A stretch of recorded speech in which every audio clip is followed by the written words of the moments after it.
What's up, guys? Chase Oliver here, bringing you another video to my channel. Anyways, guys, today I am going to be asking the question, has the money in the bank really helped any superstars? And I sit here and I wonder, just because, every time I watch a Money in the Bank match, ever since I started doing the YouTube and I started to learn how to use fucking Twitter, I always see wrestling fans get upset when a certain guy doesn't win the Money in the Bank, or saying this guy needs to win the Money in the Bank. And then the people get upset year in and year out when the Money in the Bank winner, he keeps losing matches every single week on Raw. And I always wondered to myself, do people realize that's how they book the Money in the Bank winners? They book the Money in the Bank winners to look crappy, so that way when they win, win the title, everyone can be all surprised. It's supposed to be a surprise factor type of deal. That's always been the idea behind the Money in the Bank, was to surprise people of like, oh my God, anything can happen. This is why I need to watch WWE TV. That's the reason why they make the Money in the Bank winners look like shit. And so that way, when we sit here and we're watching a Monday Night Raw, Friday Night SmackDown, or a special event, or whatever it may be, via WWE TV, it's supposed to surprise us when that guy wins the title. That's the whole point of the Money in the Bank briefcase and the concept behind it, because they just want us to be surprised. Sometimes you'll have superstars, RVD and Cena, to cash in cleanly and announce ahead of time when they're going to use their Money in the Bank contract. But other than that, let me just say this. I don't feel like the Money in the Bank has done a lot to help superstars and make superstars in this industry. I only feel like the Money in the Bank has created really two superstars.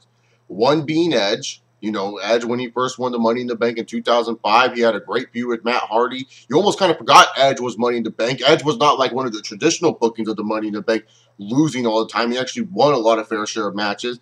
And he cashed in at New Year's Revolution 2006. And really, that was a shocking-ass cash in, because we didn't know how the Money in the Bank worked. They said you could cash in anytime, anywhere. But we didn't know that, like, oh, you could cash in right after a freaking match. That was crazy to me. And so when you saw Edge cash in, it kind of set the standards of everyone else doing the Money in the Bank. And if you look at Edge, after he won that WWE Championship, sure, it was only 3 weeks long, but hell, he created a career out of it where he won a total of 11 World Championships and became a staple main eventer for the WWE. So really, to be honest, the Money in the Bank helped Edge. And then the other guy I feel like the Money in the Bank has helped is CM Punk, his second time. Now, it took us 2 times to correct it, because the first time they fucked up with CM Punk. CM Punk was not ready to be the World Heavyweight Champion or WWE Champion at that time. I know a lot of Punk fans will disagree with me, but back in 2008, CM Punk was not necessarily the guy I would see win a World Heavyweight Championship or WWE Championship at the time. Maybe if they built it up a little bit more, I could see it. But CM Punk, to me, was not ready in 2008. But 2009 was a perfect time for CM Punk. You have him cash in on Jeff Hardy, who just went through this crazy-ass ladder match, had to go through all these obstacles just to win the damn belt. And really, to be honest, I thought the WWE did a good job with that storytelling of CM Punk, because here was CM Punk at the time, not really doing much. He was just kind of wrestling against Umaga. He was just doing random feuds just because. They didn't know what to do with CM Punk. You have him turn heel against Jeff Hardy, and really, that's what helped CM Punk evolve as a WWE wrestler, because before CM Punk in the WWE was just, I'm straight edge, I don't smoke, I don't drink, I don't do drugs, that's why I'm better than you. And, he just didn't really appeal that much. He didn't have any character. That was just his character. He'd come out in punk rock shirts, that the WWE made him. There wasn't really any substance to the CM Punk character. He was just kind of like an internet darling, and if the internet, then if he never got pushed, the internet was going to rage and say that the WWE sucks. That was CM Punk from his debut in ECW in 2006 all the way to 2008. There was really no substance to the CM Punk character, but when you got to 2009 and you had him cash in on Jeff Hardy, you gained the substance. He became the Straight Edge Society leader. We learned what type of characters he could play. We learned how a great heel he can be. And really, to be honest, yes, even though he had that record of, 23 pay-per-views straight that he lost, hell, if anything, CM Punk became a superstar during the Money in the Bank, and during this time of Straight Edge Society, and during those times of being able to cut a really good heel promo, helped him become the star he is today. So really, to be honest, those are two guys that I really feel the Money in the Bank benefited from. I know a lot of people say, what about Daniel Bryan, Chase? Didn't the Money in the Bank help him?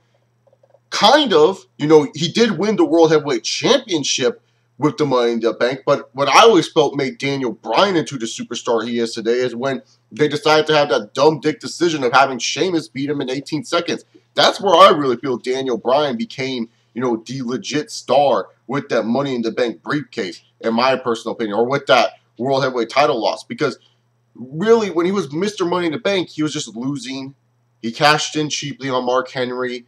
He wasn't really that great of a world champion, but, just because he got robbed at WrestleMania, a lot of fans were upset.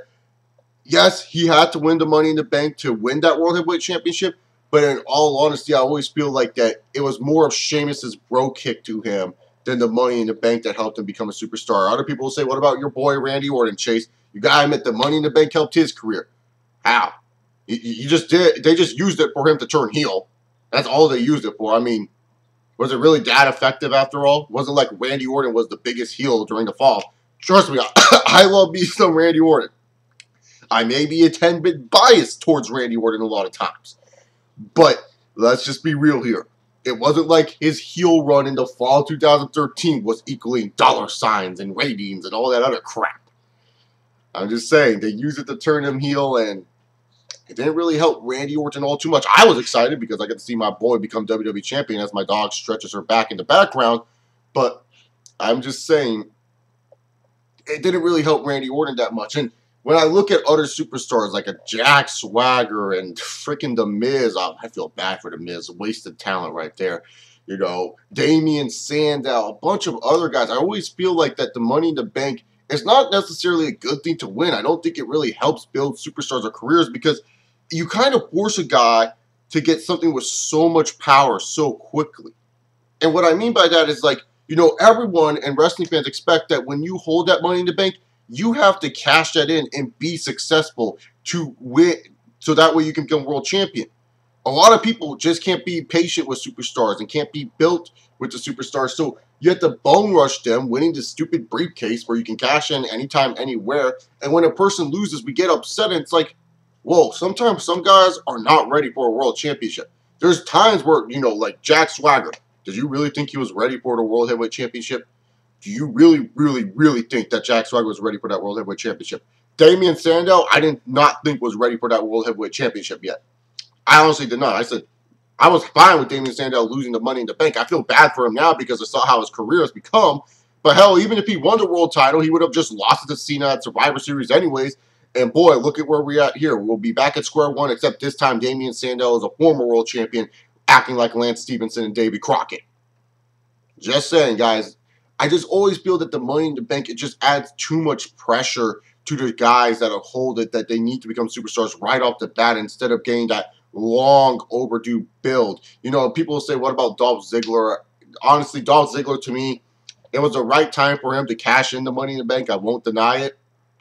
Did it help him become a star? No, not really, because he didn't really get a fair shake at it because he did get that concussion. But at the same time, you can also say Dolph Ziggler dropped the ball when he was at his hottest point.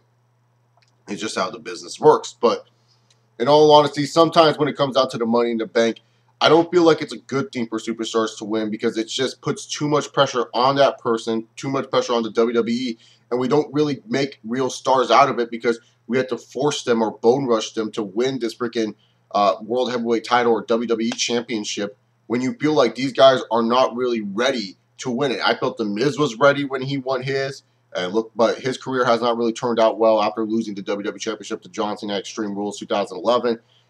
I feel there's always been a lot of guys who have been ready to cash in and been ready to be world champions. But when you look at it, after they win that title, after the Money in the Bank, what do these guys do now? What is Jack Swagger doing after his one world title run? What is RVD doing after his WWE title run? What is The Miz doing after his one WWE title run? What is Dolph Ziggler doing after his, second world title run?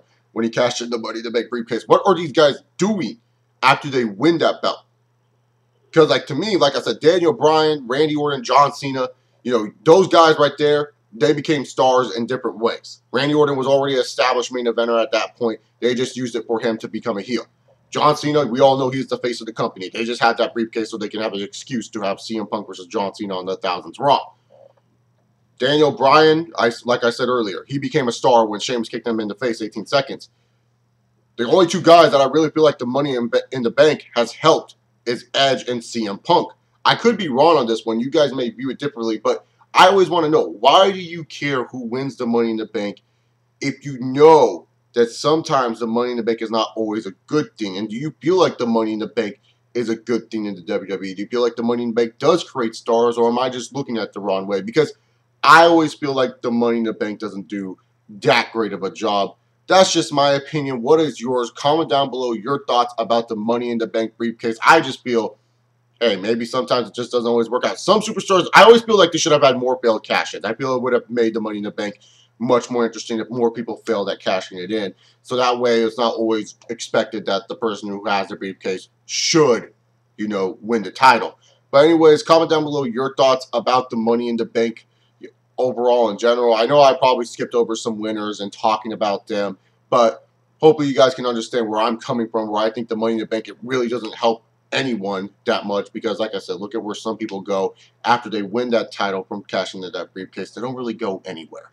But anyways, comment down below your thoughts. Check out my website, chillinwithchase.com. Follow me on Twitter at ChaseOliver68. There's more Money in the Bank content to be talked about on this channel. Next time, I will be talking about my best Money in the Bank winners, or asking you guys who is the best Money in the Bank winner, and also asking you guys who is the worst Money in the Bank winner. I'll see you all next time. Peace!